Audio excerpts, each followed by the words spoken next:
এবার আপনার ক্যাম্পের দারোগা আসছে, এসে আমাকে বলতেছে হুজুর খবরদার করবেন না, গোয়েন্দা বিভাগের লোক আছে। আমি বলতেছে আপনি কোনোদিন বক্তব্য পড়িয়েছেন? কোন হুজুর আপনাকে পড়াইছে? তাই একজন মানুষ মরে গেছে, তার জন্য দোয়া করা যাবে না কেন? আমার ধরে নিলাম, নেন। সুবহানাল্লাহ বললেন না? আল্লামা সাঈদীর জন্য দোয়া করতে যদি কোন নাস্তিক মুরতাদ বেঈমান সে যুগেও বাধা দিয়েছে, এখনো যদি কেউ বাধা দেয়, ওর এক জিহ্বা কাটতে হবে, ওর বাজারে ফেলে দেবে, এক বিন্দু ছাড় দেওয়া যাবে না। কথা বলে না কেন? আল্লামা সাঈদী তুমি মরণি, শহীদ হয়েছ তুমি এটাই জানি। আল্লামা সাঈদী তুমি মরণি, শহীদ হয়েছ তুমি এটাই জানি। শহীদ হয়েছ তুমি এটাই জানি। কারাগারে কাটালে 13টি বছর, বাতিলকে পেছে তোমায় দেখে থরথর। তুমি যে ছিলে মোদের নয়ন মনি, শহীদ হয়েছ তুমি এটাই জানি। আল্লামা সাঈদী তুমি মরণি, শহীদ হয়েছ তুমি এটাই জানি। কি আপনার কি ভয় পাচ্ছেন নাকি? বলুন তো, ভয় পাচ্ছেন? এই পথটা উঠেই দেবো, দৌড় মারবেন? কথা বলে না কেন? আমি ওই 2 নম্বর পায়রা আমার এখানে ঢালিবাড়ি মসজিদে মাটি দেখেছি। এখন আমি ওই সাইদি সাহেবের কথা বলার থেকে কেউ কথা কয় না, কি কয় না, কথা কয় না। আমি বলছি এই পাশে নদী আছে, খুলিয়ে দেবো, পদ্মা যাবেন নাকি নদীতে? আমি তো আছি, আমি একা একা থাকি, আমার ধরে নিয়ে যাবে। কথা কয় না কেন? পুরুষের কলিজা থাকবে 56 ইঞ্চি, আমাদের কলিজা 2 ইঞ্চিও না, 20 বছর কলিজা। আরে যে আয়াতের উপরে কথা বলতেছিলাম বন্ধুরা আমার, আল্লাহ পাক বলেছেন আমি কি মুমিনদেরকে এমন ব্যবসার কথা বলে দিব না যেই ব্যবসা তাদের জাহান্নামের আগুন থেকে বাঁচায়।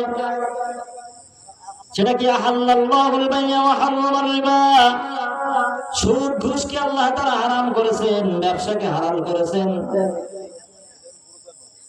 এই যে সুদ ঘুষ আমাদের জন্য হারাম করলেন, এখন আমরা সুদ খাইতে না চাইলেও আমাদের সুদের ব্যবস্থা করে দিয়েছেন যিনি, তিনি কে?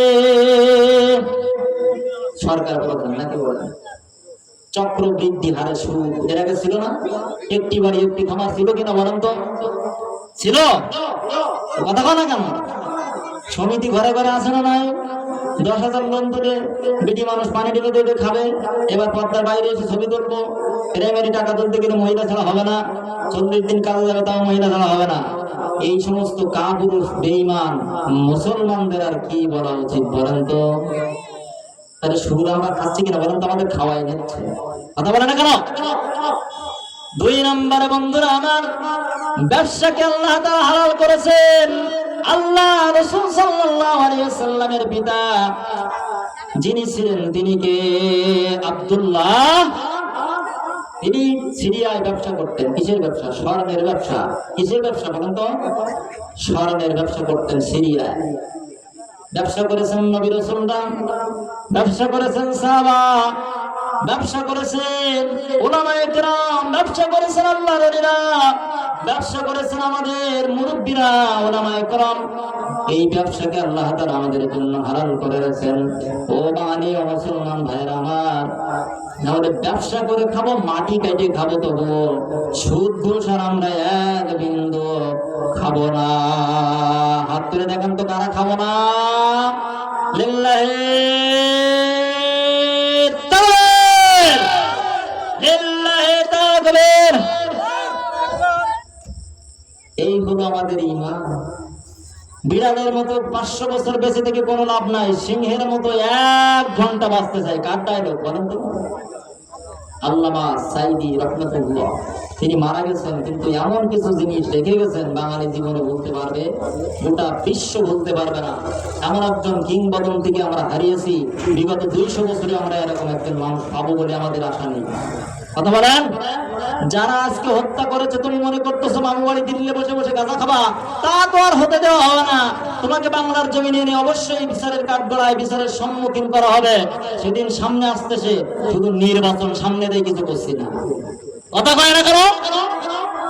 তাহলে আজকে হিন্দুত্ববাদী সংগঠন ভারত তুমি মনে করেছো পাকিস্তানকে গুড়িয়ে দেওয়া হবে বাংলাদেশে মুসলমানদেরকে ধরে ধরে তোমরা জেলে আটকাচ্ছ, হত্যা করতেছো বর্ডার সীমান্তে। তোমাদের পরিণতি এমন হবে ইসরায়েলে যেমন ভাবে দমন শুরু হয়ে গেছে, গোটা ভারত জুড়ে আল্লাহ তাআলা এমন ব্যবস্থা করে দিবেন, ভারত তুমি পালানোর সুযোগ খুঁজে পাবে না। জোরে বলেন কথা ঠিক না কেন, ঠিক কিনা বলেন, কথা বলেন ঠিক কিনা? ভারত পালানোর সুযোগ তুমি পাবা না। তুমি মনে করতেছো মামু বাড়ি দিল্লি বসে বসে গাঁজা খাবা আর অত্যাচার করবা, তা তো আর হবে না। এজন্য আমাদের এই বাংলাদেশের হিন্দুদেরকে আমি সাবধান করে বলতে চাই, ভাইরা আমার, খবরদার মুসলমানদের বিপক্ষে কথা বলবেন না।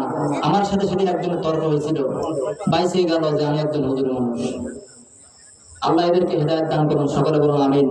আরো জোরে বলেন না আমিন। বন্ধুরা আমার, অন্যায়ের প্রশ্রয় দেওয়া যাবে না, অন্যায়কে প্রশ্রয় দেওয়া যাবে না, অন্যায় গ্রহণ করা যাবে না, অন্যায়ের সঙ্গে কোনো আপোষ আমাদের হবে না। অন্যায় যেখানে প্রতিবাদ, সেখানে আল্লাহ তাআলা বললেন, হে বান্দা, মান ক্বারাআল কুরআন ফাস্তাযারাহু ফাআল্লাহ আলাহু। আল্লাহ রাসূল বলেছেন তিরমিজি শরীফের হাদিসের ভিতরে, মান ক্বারাআল কুরআন, কুরআন বোঝো, কুরআন পড়ো, ফাস্তাযারাহু, ইজহার করার চেষ্টা করো।